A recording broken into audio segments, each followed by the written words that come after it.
안녕하십니까? 정성산TV입니다. 지금 김정은이 가장 두려워하는 대북전단을 끊임없이 보내고 있는 박상학 대표를 암살하려던 북한 간첩 장비에 대해 알고 계십니까? 오늘은 그 장비들에 대해 소상하게 전해드리겠습니다. 이런 장비들이 실제 사용됐다는 사실을 생각하니 놀랍고 소름 돋는데요. 국제 스파이 박물관이 지난주부터 북한 암살범 대남 공작원 등이 실제로 썼다는 독침 펜과 적외선 카메라, 통신 장비 등 7점을 새롭게 전시하면서 화제를 모으고 있다. 스파이 박물관은 지난 2002년 설립된 박물관으로 전 세계에서도 가장 많은 1만여 점의 스파이 관련 전시물을 보유하고 있는 곳으로 꼽힌다. 작년에만 69만 명이 방문한 명소다. 4년 전엔 기네스북에도 등재됐다. 국제 스파이 박물관이 북한 관련 물건을 전시하는 것은 이번이 처음이다. 이날 본지와 만난 얼라이자 브란 박물관 매니저는 우리는 전 세계에 흩어진 새로운 이야깃거리를 간직한 유물을 찾아다닌다며 이번에 들어온 북한 관련 전시물은 그 어디에서도 볼 수 없는 환상적인 것이라고 했다. 이 중에서도 관람객에게 가장 큰 인기를 끌고 있는 건 암살 도구인 독침펜이다. 지난 2011년 대북 전단 살포를 주도했던 탈북민 출신 인권운동가 박상학 자유북한운동연합 대표를 암살하려다 붙잡힌 북한 정찰총국 인사가 소지하고 있던 것으로 알려졌다. 당시 박 대표는 이 인사를 만나러 가다가 정보 당국의 제지로 다행히 화를 면했다고 한다. 펜은 겉으로 보기엔 파커사의 은색 볼펜처럼 평범해 보이지만 안에 펜쪽 대신 독침이 들었다. 오른쪽으로 3-4번 돌린 후 볼펜 윗부분을 누르면 독침이 총알처럼 발사된다고 한다. 해당 독침을 맞으면 바로 근육이 마비되고 숨이 막혀 금세 목숨을 잃게 된다는 설명이다. 이 같은 독침은 볼펜 만년필 등에 숨기기 용이하면서도 유효 사거리가 10m는 돼서 근거리에서 효과적으로 기습 공격을 할 때 쓰였다고도 한다.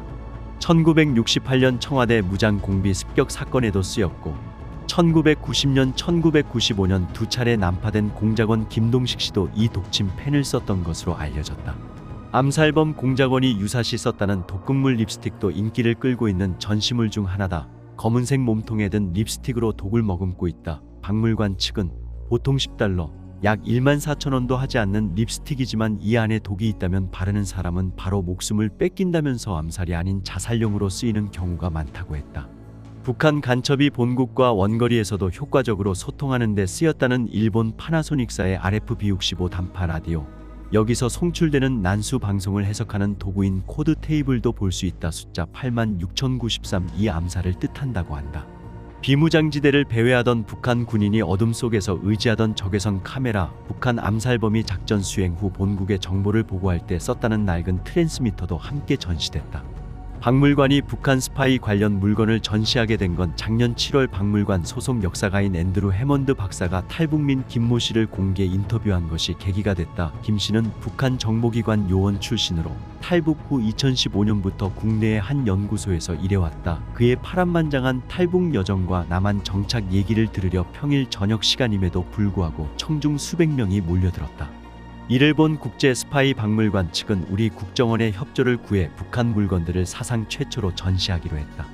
박물관 측은 이번 전시가 현재 진행형인 한반도 분단, 북한 핵 미사일 폭주 등에 대한 관심을 제고할 수 있는 계기가 될 것으로 기대하고 있다. 브란 매니저는 많은 사람이 첩보 활동과 역사 그리고 지금 세상에서 벌어지는 일 전반을 제대로 이해하길 바란다면서 이것이 우리 박물관이 지닌 교육적 사명이라고 했다.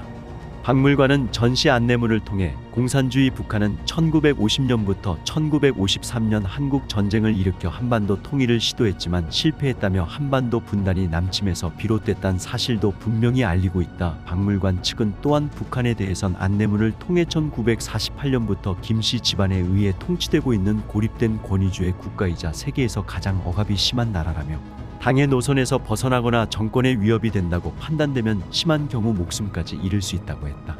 이어 국내 탈북단체가 북한의 대남 오물풍선 공격의 대북전단 살포로 맞대응을 예고했다. 살포를 하지 않는 조건으로 김정은 국무위원장의 사과를 냈건 상황. 사실상 전단을 뿌리겠다는 얘기다. 대북전단이 확성기 방송과 더불어 북한이 가장 민감해하는 남측 선전전 방식인 만큼 남북 대치 국면에 있어 또다시 불꽃이 튈 공산이 커졌다. 박상학 자유북한운동연합 대표는 3일 본보와의 통화에서 6-7일 풍양 여건에 따라 대북전단을 띄울 예정이라고 밝혔다. 장세율 전국탈북민연합회 상임대표 역시 이번엔 10여 개 이상의 탈북단체들이 총집결에 대북전단을 보낼 예정이라고 했다. 박 대표는 대북전단 살포의 구체적인 계획까지 내놨다. 이날 내놓은 김정은 즉각 사과하라 제목의 성명을 통해 김정은은 대한민국 국민에게 오물쓰레기를 보냈지만 탈북자들은 2천만 북한 동포들에게 진실과 사랑을 보낼 것이라고 했다. 전단 20만 장 그리고 한국 드라마와 가수 이명웅의 노래가 담긴 휴대용 저장 장치 5천 개를 북으로 띄워 보낸다는 계획이다. 박 대표는 살인자가 경찰이 어떻게 하느냐에 따라 살인을 중단하겠다 협박한다고 용서하고 그대로 둬야 하냐고 했다. 탈북단체들의 강행 소식에 접경 지역 주민들은 불안감에 떨고 있다. 대북전단 살포, 대남 오물풍선 공격, 대남전단 살포의 도돌이표 공방이 계속될 수밖에 없는 상황에서 자칫 북한의 조준 타격이나 추가 군사도발로 이어지는 것 아니냐는 걱정이 앞서고 있기 때문이다. 북한은 2일 오물풍선 살포 중단을 선언하면서도 한국 것들이 반공하국비라 살포를 재개하는 경우 100배의 휴지와 오물량을 다시 집중 살포하는 것으로 대응할 것이라고 엄포를 놓았다. 우려를 키우는 건 대북전단에 대한 북한의 민감한 반응도 일조한다. 2021년 남북연락사무소 폭파와 2015년 목함질의 폭발 사건, 서부전선 포격 사건 등 군사적 대치 배경에는 모두 대북전단 또는 대북 확성기가 있었다. 류현우 전 쿠웨이트 주재 북한 대사대리는 대북전단의 내용은 최고존엄인 김정은의 권위를 와르르 무너뜨릴 수 있는 내용이기 때문에 북측에서 예민하게 반응한다고 말했다. 북한 인권운동가인 도이온 피랍탈북인권연대 대표 또한 북한이 폐쇄 사회가 아니었다면 대북전단 등 외부에서 들어온 정보가 의미가 없을 것이라며 그만큼 효과적이라는 뜻이고 10년 이상 근무를 서야 하는 북한의 젊은 군인들도 대북전단을 수거하면서 영향을 받는다고 말했다. 정부는 여전히 민간단체의 대북전단 살포의 자제를 요청하지 않고 있다.